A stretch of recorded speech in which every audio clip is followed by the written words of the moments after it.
Blood is supposed to be thicker than water, but when tens of millions of dollars are on the line, families will tear each other apart without a second thought. Madeline Hayes spent 5 grueling years nursing her dying father, sacrificing her career, her relationships, and her sanity. Her siblings? They barely managed a phone call on holidays. Yet, sitting in the freezing, sterile conference room of a high-rise law firm, Madeline listened to the estate lawyer read the unthinkable. She was left with absolutely nothing, but her father's ultimate betrayal was just a smokescreen. Hidden deep inside his antique mahogany desk lay a weathered map and a cryptic letter that would blow her family's dark, twisted history wide open. The rain in Seattle hasn't stopped for 3 days, casting a perpetual, suffocating grey pall over the city. It was a fitting backdrop for the burial of Thomas Hayes, a ruthless real estate magnate who had built an empire of glass and steel across the Pacific Northwest. Standing by the open grave, Madeline clutched a wet, black umbrella, her knuckles white. She was exhausted down to her marrow. For 5 years, as Thomas's mind and body were slowly eaten away by a degenerative disease, Madeline had been his sole caretaker. She had moved back into the sprawling, isolating estate on Mercer Island, trading her 30s and a promising career in architecture for pill organizers, doctor appointments, and late-night emergencies. Directly across from her stood her older brother, William, and her younger sister, Chloe. William, a hedge fund manager with a notoriously vicious temper, was discreetly checking his Rolex beneath the sleeve of his custom Italian suit.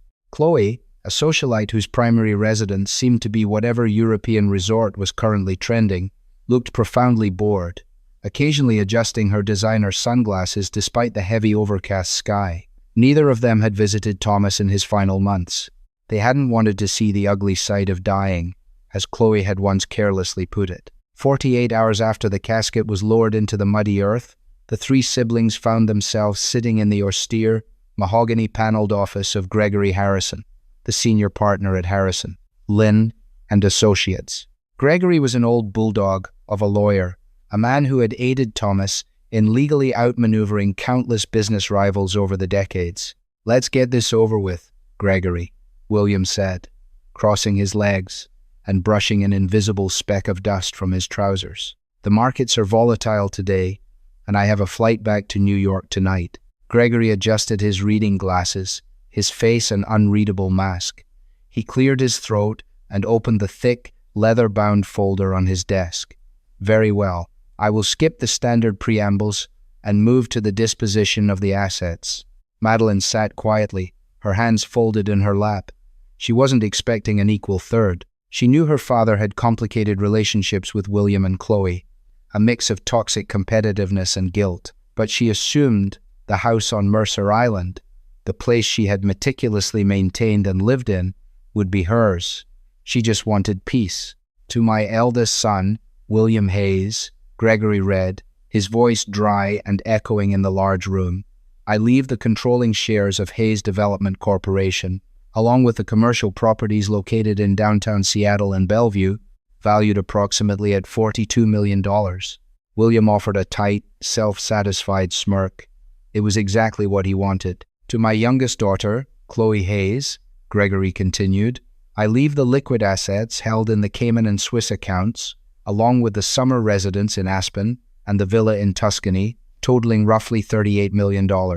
Chloe let out a breath. She seemed to have been holding a genuine smile breaking through her carefully curated mourning expression. "Thank God," she whispered to herself. Madeline waited. The silence in the room stretched. Gregory turned a page, his eyes flickering up to meet Madeline's briefly before dropping back to the heavy parchment. "And to my middle daughter, Madeline Hayes." Gregory paused. He actually hesitated, something Madeline had never seen the stoic lawyer do. "Go on, Gregory," William prompted, a cruel glint in his eye. "To my middle daughter, Madeline Hayes," the lawyer continued, his voice dropping a fraction of an octave, "who has shown me nothing but constant presence in my twilight years. I leave the sum of $1. I do this not out of malice, but with the firm belief that she has already extracted whatever value she required from our time together. Furthermore, She is to vacate the Mercer Island estate within 72 hours of the reading of this document, as the property is to be liquidated and the proceeds divided equally between William and Chloe. The words hung in the air, heavy and suffocating like lead. The room began to spin around Madeline. $1 and an eviction notice. "I'm sorry, what?" Madeline whispered, her voice barely audible. That can't be right. Gregory, he told me I would have the house. He promised me just last week." William let out a sharp, barking laugh. "Oh, Maddie, you really believe the old man? He was probably just keeping you on the hook so you wouldn't hire a nurse and drain his precious accounts. He always despised weakness, and you, playing the martyr, were the weakest of us all." "Shut up, William," Madeline snapped, finding a sudden surge of heat in her chest. She looked at Gregory, pleading. "Mr. Harrison, my father wasn't in his right mind. The medication?" "The will was updated and notarized 6 months ago, Madeline," Gregory said softly, closing the folder. "I had an independent psychiatrist evaluate him on the day of the signing. He was entirely lucid. There are no legal grounds to contest this. I am truly sorry." "Lucid?" Madeline stood up, her chair scraping harshly against the hardwood floor.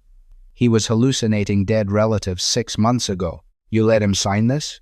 "Careful, Maddie," Chloe chimed in, checking her reflection in her phone screen. "Don't be bitter just because your little strategy didn't pay off. We all know you only stayed with him to get the lion's share. It backfired. Pack your bags." Madeline looked at her siblings. The greed and malice radiating from them made her physically nauseous. She didn't care about the millions. She cared about the cruelty. She cared that the man she had bathed, fed, and comforted during his darkest terrors had spent his dying days plotting to leave her homeless and penniless. Without another word, Madeline turned and walked out of the office. The sound of William and Chloe discussing real estate brokers faded behind the heavy oak door. She stepped into the elevator, the cold, metal walls reflecting her pale, tear-streaked face. As the elevator plummeted toward the lobby, a cold, hard knot formed in her stomach. Grief evaporated, instantly replaced by a burning, furious need for answers. The Mercer Island estate felt like a tomb. It was a massive, 10,000 square foot monstrosity of mid-century architecture overlooking Lake Washington. For years, it had been filled with the sounds of her father's raspy breathing, the hum of medical equipment, and the quiet footsteps of hospice nurses. Now, the silence was deafening. Madeline had less than 48 hours left. William had already sent a team of aggressive estate liquidators to tag the furniture, artwork, and even the kitchen appliances with brightly colored stickers. Strangers in polo shirts were wandering through the halls, cataloging her entire life with cold efficiency. She retreated to the only room the liquidators hadn't breached yet, her father's study. It was a cavernous room lined with floor-to-ceiling bookshelves, smelling faintly of pipe tobacco and aged paper. In the center of the room sat Thomas's pride and joy, a massive, intricately carved mahogany desk dating back to the late 1800s. It was a daunting piece of furniture, covered in gargoyles and brass fittings. Madeline grabbed an empty cardboard box and began tossing in her few personal items from the room, a few framed photographs of her and Thomas before the illness, a collection of vintage architectural pens he had given her when she graduated college. She pulled open the heavy drawers of the desk. Most were empty. Gregory Harrison had already swept the office for legal documents weeks ago. As she forcefully shoved the bottom right drawer closed, it stuck. She jiggled it, but the wood seemed jammed against something in the back of the casing. Frustrated and running on a volatile mixture of espresso and betrayal, Madeline dropped to her knees and pulled the drawer entirely out of its tracks, setting it on the Persian rug. She reached her arm into the dark, dusty cavity of the desk, feeling for the obstruction. Her fingers brushed against cold metal. It wasn't a loose screw or a jammed track. It was a small, brass lever, completely hidden from view unless the bottom drawer was entirely removed. Madeline froze. A distant memory sparked in her exhausted brain. She was 7 years old, hiding under this very desk, playing hide and seek. She remembered her father's large hands reaching down, pressing something, and a faint click echoing in the wood. When he caught her underneath, he had been furious, more furious than she had ever seen him. He had dragged her out and locked the study doors for a week. Heart pounding against her ribs, Madeline pressed the brass lever. A sharp, mechanical clack resonated through the heavy mahogany. On the inner side of the desk's leg panel, an area facing the person sitting in the chair, a seamless slab of wood popped outward by half an inch. It was a hidden compartment, masterfully disguised within the paneling. Madeline pried the panel open. Dust motes danced in the shaft of grey light filtering through the window. Inside the narrow, vertical compartment lay 3 items: a thick, leather-bound journal wrapped in twine, a heavy, tarnished brass key, and a folded piece of thick vellum paper. She pulled them out, her hands shaking. She untied the twine around the journal first. A small, sealed envelope fell out from between the pages. On the front, written in her father's unmistakable, sharp handwriting, were 3 words: "For Madeline, alone." She ripped the envelope open. The letter inside was dated exactly 6 months ago, the same day the new, devastating will had been signed. "My dearest Maddie, if you are reading this, I am dead, and Harrison has read the will. I know what you must think of me. I know the pain I have just caused you, but you must understand, I had to disinherit you. I had to leave you with nothing. It was the only way to make them look away. William and Chloe are not just greedy, Maddie. They are dangerous. William has tangled himself with the wrong people, and he has been using my company to clean their money for years. I found out too late. If I had left you an equal share, William would have tied you up in endless litigation, or worse, dragged you into his criminal mess to leverage your shares. By cutting you out completely, I made you useless to him. I made you invisible, but I did not leave you with nothing. The wealth I left to your siblings is poisoned. It will eventually destroy them. What I have left for you is my true legacy. The journal will explain everything I did, the good, the bad, and the unforgivable. The map will show you where I hid it. Trust no one, especially not Harrison. Find the cabin, take what is yours, and disappear. I love you, Maddie. Forgive an old man for his final trick. Dad." Madeline stared at the letter, reading it 3 times until the words blurred. Money laundering? A hidden legacy? Her father, the strict, law-abiding titan of industry, was protecting her by destroying her publicly? She set the letter down and unfolded the thick piece of vellum. It was a hand-drawn, topographical map. The edges were worn, suggesting it had been handled frequently. It detailed a heavily forested area of the Olympic Peninsula, far off the grid, past the abandoned logging towns near Forks. Intricate contour lines marked steep elevations, and at the center of a dense cluster of trees, there was a red X. Beside it were GPS coordinates and a drawing of a small structure. Next to the map, she opened the leather-bound journal. The first page had a faded Polaroid photograph taped to it. It showed her father in his late 20s, looking rugged and vibrant, standing next to a stunning young woman with dark hair and a bright, reckless smile. Madeline didn't recognize her. She turned the photo over. Thomas and Josephine. August 1982. The day we took it all. Madeline's breath caught. 1982. That was 3 years before Thomas met Madeline's mother, and 5 years before the miracle seed money appeared that launched Hayes Development Corporation. The official family story was that Thomas made his first millions through a lucky stock investment. But looking at the word took, a cold realization washed over her. Her father hadn't earned his starting capital. He had stolen it. And whatever he had hidden in that cabin was the key to all of it. Suddenly, heavy footsteps echoed in the hallway outside the study. "Hey, you can't go in there," one of the estate liquidators yelled. "It's my damn house. I'll go where I please."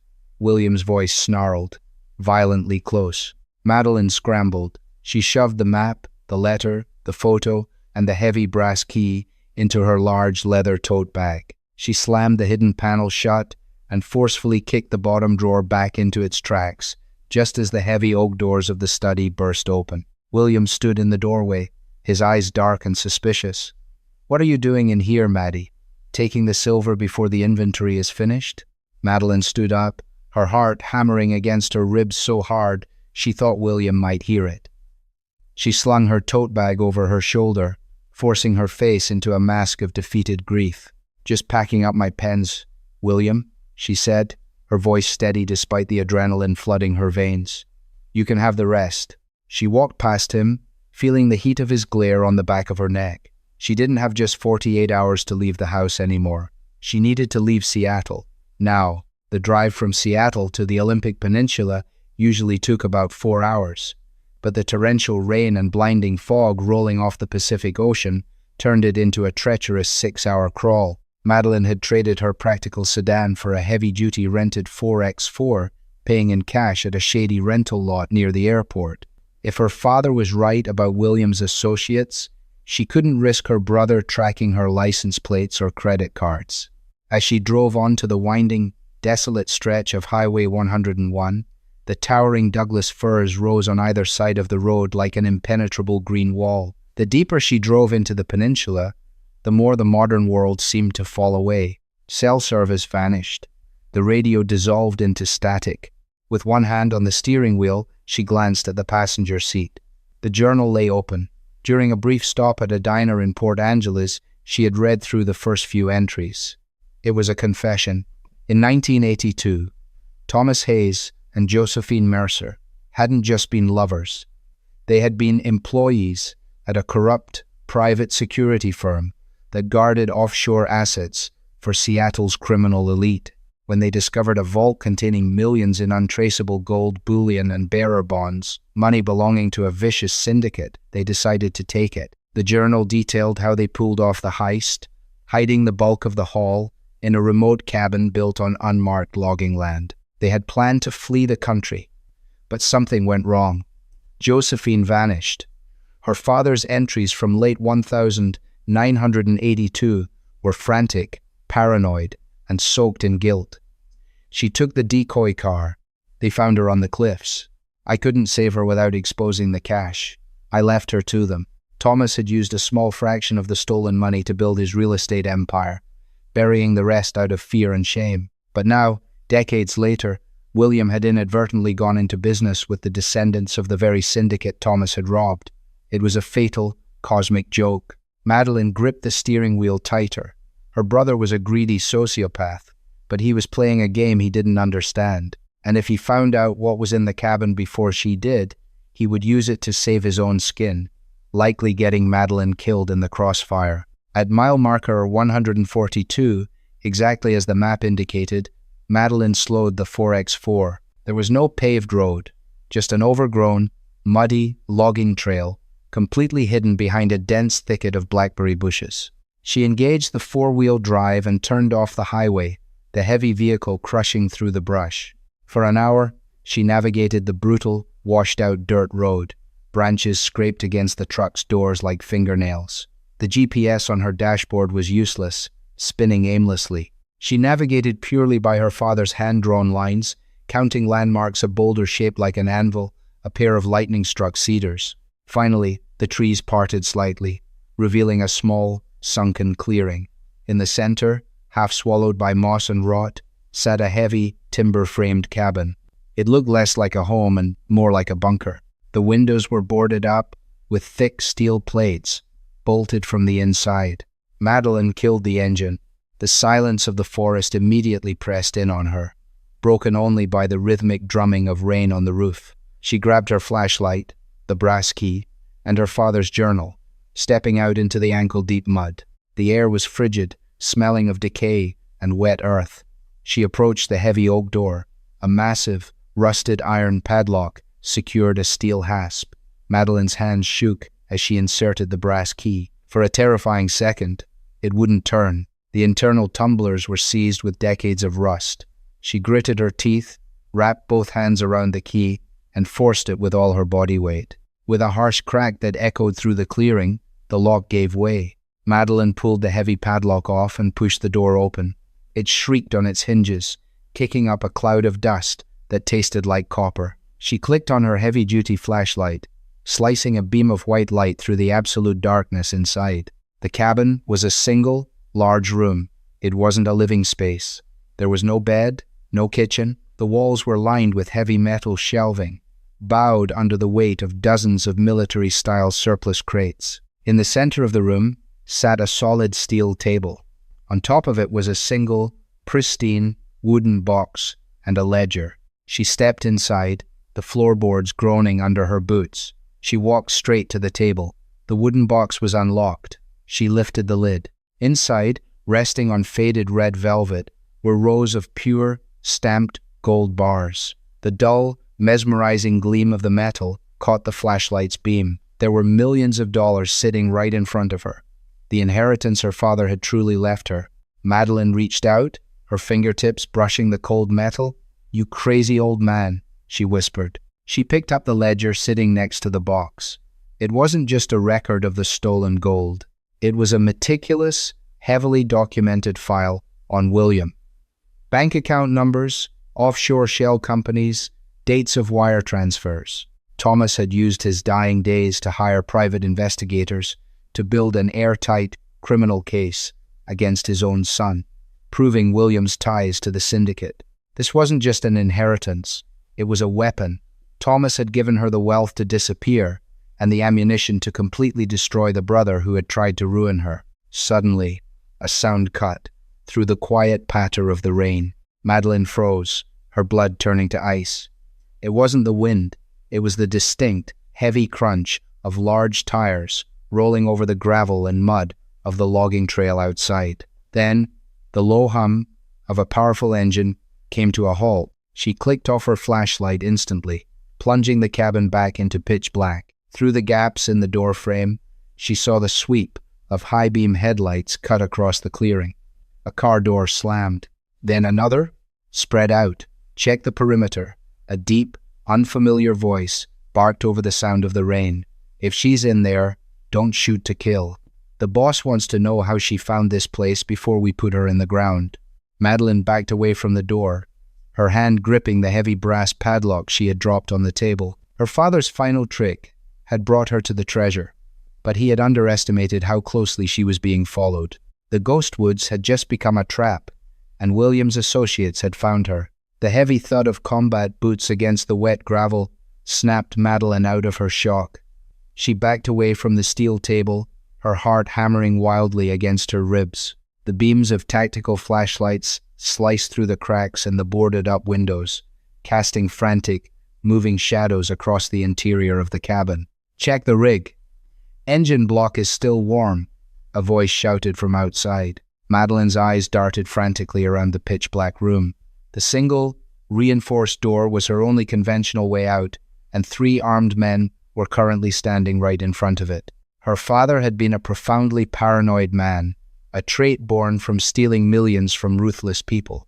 He would never have built a secure vault with only one exit. It violated every principle of survival he had ever taught her. She dropped to her knees, sweeping the beam of her flashlight across the dirty floorboards. The room was roughly 20 by 20 feet. She checked behind the towering metal shelves, her hands desperately feeling along the cold, damp wood of the floor. Nothing. She's inside. "The padlock is busted," another voice growled. It was followed by the unmistakable, metallic clack-clack of a tactical shotgun being pumped. "Breach it." Panic, cold and sharp, seized Madeline's throat. She had seconds. She crawled under the heavy steel table where the gold sat, her fingers scraping against the thick, central support pillar. As she felt the base where the steel met the floor, her fingertips brushed against a heavy iron ring set flush into the wood. Bingo. She gripped the cold iron and pulled with all her remaining strength.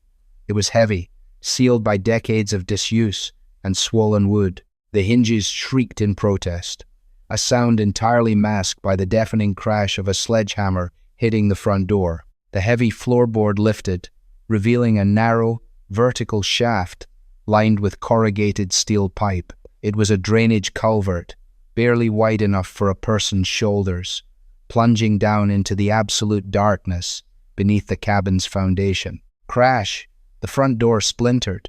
The old hinges were giving way. Madeline knew she couldn't take the wooden box of gold. It easily weighed 50 pounds. She would never fit it through the pipe, let alone carry it through the woods. Moving with frantic precision, she unzipped her leather tote bag. She grabbed the leather-bound journal, the ledger containing William's financial death warrant, and her father's map. As a final, desperate measure, she snatched 3 heavy, cold bars of stamped bullion from the velvet box and shoved them deep into the bag. "Kick it again," a muffled voice roared. The door exploded inward with a deafening crack, raining splinters across the room. Blinding beams of light flooded the doorway. Madeline swung her legs into the narrow shaft and dropped. She fell about 6 feet before hitting a slick, muddy incline. She clamped a hand over her mouth to stifle a cry as she slid down the tight, claustrophobic tunnel. Above her, she heard heavy boots storming into the cabin, followed by a sharp, stunned silence. "Where the hell is she? Look at the table. The box is open." Madeline didn't wait to hear the rest. The pipe leveled out, smelling intensely of rotting leaves and stagnant water. She scrambled forward on her hands and knees in the pitch black, the heavy tote bag dragging against her side. The tunnel seemed to stretch forever, the air growing thinner and colder. Finally, she saw a faint, grayish light ahead. She pushed through a dense tangle of dead ferns and tumbled out into the freezing rain. The tunnel had deposited her at the bottom of a steep, heavily wooded ravine, roughly 100 yards behind the cabin. Looking up through the canopy, she could see the erratic beams of flashlights sweeping the woods near her abandoned 4x4. They were searching the perimeter. She was completely exposed. She had no vehicle, no cell service, and was trapped in the middle of the unforgiving Olympic Peninsula with trained killers hunting her. But as her fingers brushed the heavy, solid shape of the ledger inside her bag, the paralyzing fear began to recede, replaced by a cold, calculating rage. Madeline pulled her hood up, tightened the straps of her bag, and turned her back on the cabin. Using the compass on her father's map, she began the brutal climb up the opposite side of the ravine, vanishing into the ghost woods just as the first search party reached the edge of the tree line. It took 14 agonizing hours to reach civilization. Madeline hiked through the treacherous, rain-slicked terrain of the peninsula, her body running purely on adrenaline and spite. Her clothes were soaked through, her hands scraped and bleeding from scaling rocky inclines. By the time she broke through the tree line and saw the gray ribbon of Highway 101, she was nearing collapse. She managed to flag down an independent logging truck heading east toward Port Townsend. The driver, a quiet, older man who didn't ask questions about the bruised, mud-soaked woman paying him a $100 bill, dropped her off at a desolate truck stop on the edge of town. Madeline's first order of business was turning a gold bar into usable currency. She found a seedy, heavily barred pawn shop in the industrial district. The pawnbroker's eyes widened when she slid the heavy, unnumbered bullion across the scratched glass counter. He knew it was illicit, pure, unmarked gold usually was, and offered her 20 cents on the dollar.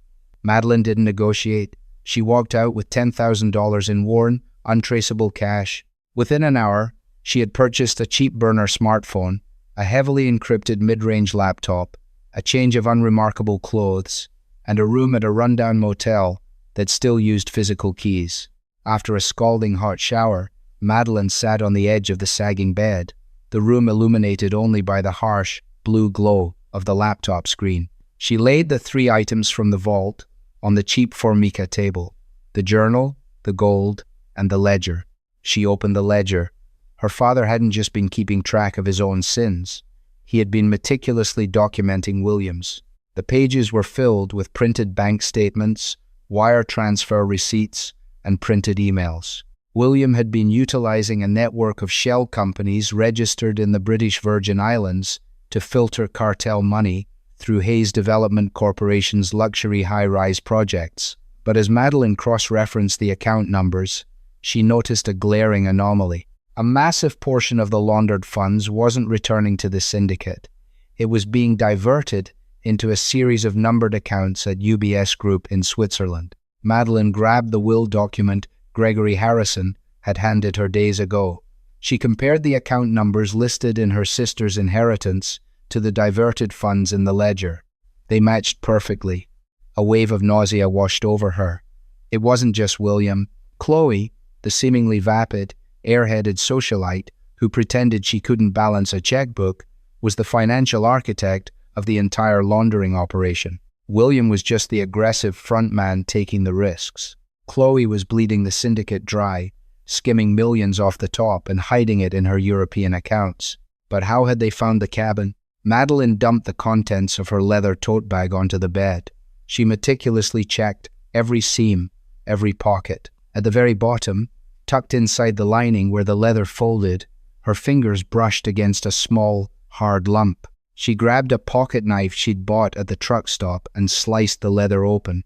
A black, coin-sized GPS micro-tracker fell out onto the bedsheets. The memory hit her like a physical blow. William in the study. When he had burst in, accusing her of stealing the silver, she had slung her bag over her shoulder. He had bumped into her as she walked past him, a deliberate, aggressive shoulder check. He had slipped it in then. They had been tracking her every move. Madeline stared at the tiny device. She could smash it. She could throw it into the Puget Sound and disappear with the gold, just as her father had instructed. She had enough to start a new life anywhere in the world. But looking at the ledger, she realized her father had given her something far more valuable than a fortune. He had given her the power to obliterate the people who had treated her like garbage. Flipping to the very back of the ledger, Madeline found a business card taped to the final page. It belonged to Kroll, the world's leading corporate investigations and risk consulting firm. The name on the card was David Aris, Senior Managing Director. Written below the phone number in her father's handwriting was a single phrase: authorization code, Icarus Falls. Thomas hadn't compiled this ledger alone. He had hired professionals. Madeline picked up her burner phone and dialed the number. It rang twice before a crisp, professional voice answered. "Aris, my name is Madeline Hayes," she said, her voice steady and cold, in the quiet motel room. Authorization code, Icarus Falls. There was a long pause on the other end of the line. When Aris spoke again, his tone had shifted entirely. "Miss Hayes, I've been expecting your call since your father's obituary hit the papers. I assume you found what he left for you?" "I found it," Madeline replied. "And I found out that William and Chloe are skimming from the people they're laundering for." "We suspected as much," Aris said smoothly. "Your father hired us to build an airtight dossier on their operations, but his health failed before we could finalize the asset tracing. If you have the master ledger, we have enough to hand them over to the federal authorities on a silver platter. Or, alternatively, anonymously leak the Swiss account diversions to their cartel associates. The latter would be significantly messier." "No feds," Madeline said, her eyes locked on the blinking red light of the GPS tracker on her bed. "I don't want them in prison, Mr. Aris. I want them ruined. I want them to feel exactly what they made me feel." "Understood," Aris replied, a hint of professional respect in his voice. "What is your play?" Madeline picked up the tracker. An audacious, terrifying plan was forming in her mind. "They planted a bug on me. They think I'm running," Madeline said. "I'm going to tape this tracker to the underside of a long-haul freight train heading to Mexico. While their thugs are chasing a ghost across the border, I'm coming back to Seattle. I want you to set up a secure meeting. Just me, William, and Chloe. They won't take a meeting with you, Miss Hayes. They think they've already won." "They will," Madeline said, a dark smile touching her lips for the first time in months. "Because you're going to freeze Chloe's UBS accounts in 3 hours. And then you're going to tell them I have the key to unlock them." It took 14 agonizing hours to reach civilization. Madeline hiked through the treacherous, rain-slicked terrain of the peninsula, her body running purely on adrenaline and spite. Her clothes were soaked through, her hands scraped and bleeding from scaling rocky inclines. By the time she broke through the tree line and saw the gray ribbon of Highway 101, she was nearing collapse. She managed to flag down an independent logging truck, heading east toward Port Townsend. The driver, a quiet, older man who didn't ask questions about the bruised, mud-soaked woman paying him a $100 bill, dropped her off at a desolate truck stop on the edge of town. Madeline's first order of business was turning a gold bar into usable currency. She found a seedy, heavily barred pawn shop in the industrial district. The pawnbroker's eyes widened when she slid the heavy, unnumbered bullion across the scratched glass counter. He knew it was illicit, pure, unmarked gold, usually was, and offered her 20 cents on the dollar. Madeline didn't negotiate. She walked out with $10,000 in worn, untraceable cash. Within an hour, she had purchased a cheap burner smartphone, a heavily encrypted mid-range laptop, a change of unremarkable clothes, and a room at a rundown motel that still used physical keys. After a scalding hot shower, Madeline sat on the edge of the sagging bed, the room illuminated only by the harsh, blue glow of the laptop screen. She laid the 3 items from the vault on the cheap Formica table: the journal, the gold, and the ledger. She opened the ledger. Her father hadn't just been keeping track of his own sins. He had been meticulously documenting William's. The pages were filled with printed bank statements, wire transfer receipts, and printed emails. William had been utilizing a network of shell companies registered in the British Virgin Islands to filter cartel money through Hayes Development Corporation's luxury high-rise projects. But as Madeline cross-referenced the account numbers, she noticed a glaring anomaly. A massive portion of the laundered funds wasn't returning to the syndicate. It was being diverted into a series of numbered accounts at UBS Group in Switzerland. Madeline grabbed the will document Gregory Harrison had handed her days ago. She compared the account numbers listed in her sister's inheritance to the diverted funds in the ledger. They matched perfectly. A wave of nausea washed over her. It wasn't just William. Chloe, the seemingly vapid, airheaded socialite who pretended she couldn't balance a checkbook, was the financial architect of the entire laundering operation. William was just the aggressive frontman taking the risks. Chloe was bleeding the syndicate dry, skimming millions off the top and hiding it in her European accounts. But how had they found the cabin? Madeline dumped the contents of her leather tote bag onto the bed. She meticulously checked every seam, every pocket. At the very bottom, tucked inside the lining where the leather folded, her fingers brushed against a small, hard lump. She grabbed a pocket knife she'd bought at the truck stop and sliced the leather open. A black, coin-sized GPS micro-tracker fell out onto the bedsheets. The memory hit her like a physical blow. William in the study. When he had burst in, accusing her of stealing the silver, she had slung her bag over her shoulder. He had bumped into her as she walked past him. A deliberate, aggressive shoulder check. He had slipped it in then. They had been tracking her every move. Madeline stared at the tiny device. She could smash it. She could throw it into the Puget Sound and disappear with the gold, just as her father had instructed. She had enough to start a new life anywhere in the world. But looking at the ledger, she realized her father had given her something far more valuable than a fortune. He had given her the power to obliterate the people who had treated her like garbage. Flipping to the very back of the ledger, Madeline found a business card taped to the final page. It belonged to Kroll, the world's leading corporate investigations and risk consulting firm. The name on the card was David Aris, Senior Managing Director. Written below the phone number, in her father's handwriting, was a single phrase: Authorization Code, Icarus Falls. Thomas hadn't compiled this ledger alone. He had hired professionals. Madeline picked up her burner phone and dialed the number. It rang twice before a crisp, professional voice answered. Aris. My name is Madeline Hayes, she said, her voice steady and cold in the quiet motel room. Authorization Code, Icarus Falls. There was a long pause on the other end of the line. When Aris spoke again, his tone had shifted entirely. Miss Hayes, I've been expecting your call since your father's obituary hit the papers. I assume you found what he left for you? I found it, Madeline replied.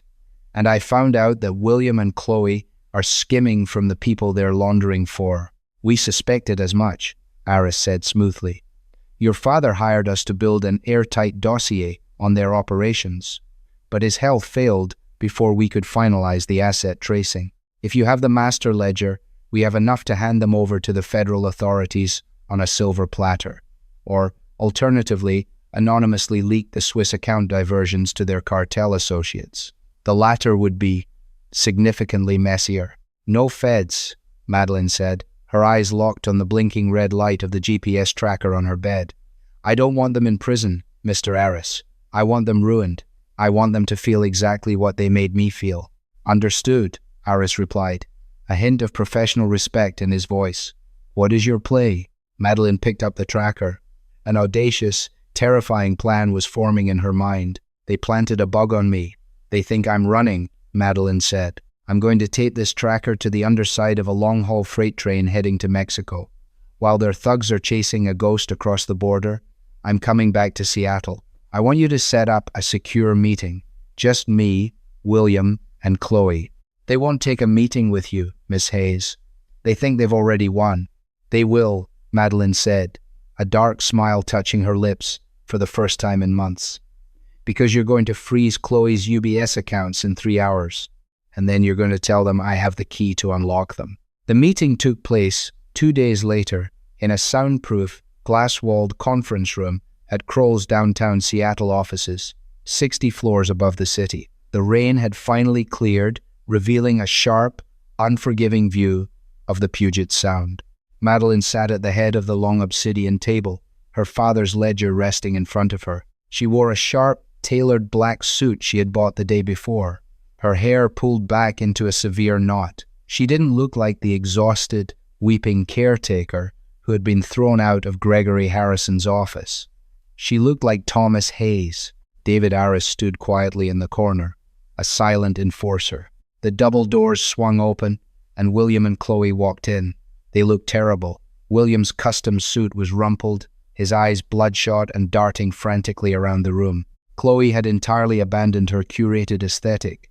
Her face was pale, and her hands were trembling so badly she had to clasp them together in front of her. "What is this, Maddie?" William barked, though his voice lacked its usual venom. It was thin, edged with panic. "What game are you playing?" "Sit down," Madeline commanded, her voice dropping to a register she rarely used. They sat. 48 hours ago, you sent 3 armed men to kill me in a cabin on the Olympic Peninsula, Madeline began, her tone perfectly conversational. William scoffed, though sweat broke out on his forehead. "I have no idea what you're talking about. We haven't left the city." "Don't insult my intelligence, William," Madeline snapped. "I found the tracker.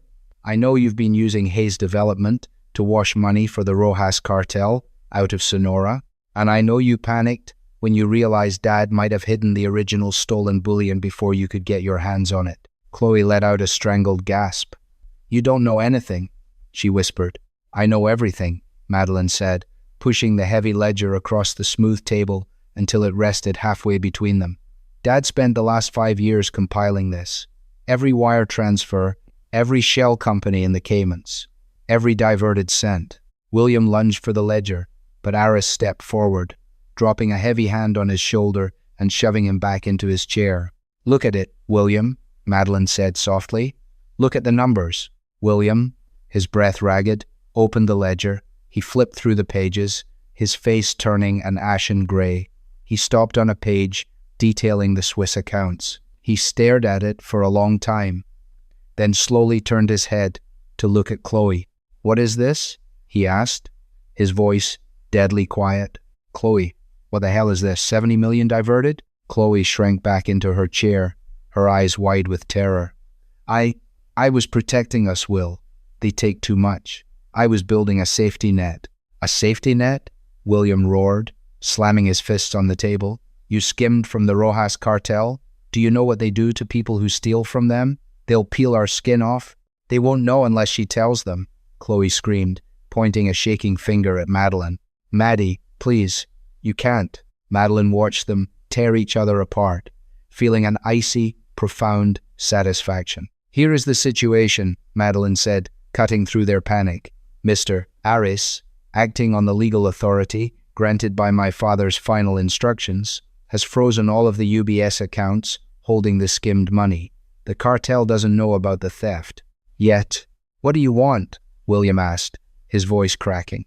"You want the money? Take it. Take the Swiss accounts. Just don't give the ledger to Rojas." I don't want your poisoned money, William, Madeline said, standing up. She walked over to the window, looking down at the city her father had helped build. Dad left me exactly what I needed. He left me a way out, and he left me a way to ensure you never hurt me again. She turned back to face them. You are going to sign over your entire inheritance, Madeline dictated, her voice ringing clear in the soundproof room. Every share of Hayes Development, the commercial properties, the Mercer Island estate, the liquid assets in the Caymans, everything. You are going to sign it all over to a charitable foundation managed by Kroll. William stared at her in disbelief. You're taking it all? You're leaving us with nothing? I'm leaving you exactly what you left me, Madeline replied, quoting the will Gregory Harrison had read. $1. We won't do it, Chloe sobbed. We'll fight it in court. If you don't sign the transfer documents within the next 10 minutes, Aris interjected smoothly, checking his watch. A courier will deliver a verified copy of this ledger, completely detailing the $70 million shortfall directly to a known Rojas cartel drop point in Los Angeles. The freeze on the UBS accounts will be lifted, but the cartel will know exactly where their missing money went. Silence descended on the room, heavy and suffocating. The reality of their situation crashed down on them. They were trapped. They could give up their stolen empire and walk away penniless, or they could keep the money and spend the very short remainder of their lives hunted by one of the most violent syndicates on the planet. Maddie, please, William begged, genuine tears welling in his eyes. He wasn't the ruthless hedge fund manager anymore. He was a terrified, broken man. We're family. Madeline looked at him, feeling absolutely nothing. The love she had once held for her siblings had died in Gregory Harrison's office, extinguished by their cruelty. Family, Madeline echoed softly. You left me to rot, William. You sent killers after me. Don't talk to me about family. She walked back to the table and picked up her father's ledger. The transfer documents are in the folder in front of you, Madeline said. Sign them, now. 10 minutes later, William and Chloe Hayes walked out of the Kroll offices with nothing but the clothes on their backs. They had signed away everything. The empire was gone. Madeline stood by the window, watching them cross the street below. She had exacted her revenge. She had honored her father's final, twisted wish. She had burned their legacy to the ground. But as she touched the 3 gold bars hidden in her bag, she knew her story wasn't over. She was Madeline Hayes. She was her father's daughter. And she had an empire of her own to build. And that's the story of Madeline Hayes, a testament to the fact that revenge is best served, not just cold, but meticulously documented by a corporate investigations firm. It's a wild ride that proves sometimes the quietest people in the room are the ones holding the detonator. What would you do if you found a secret map in your inheritance? Would you run, or would you fight back? Let me know in the comments below. If you enjoyed this story of betrayal, hidden gold, and corporate takedowns, smash that like button, share this video with your fellow true crime and drama lovers, and don't forget to subscribe for more crazy real-life stories. Until next time, stay sharp and trust no one.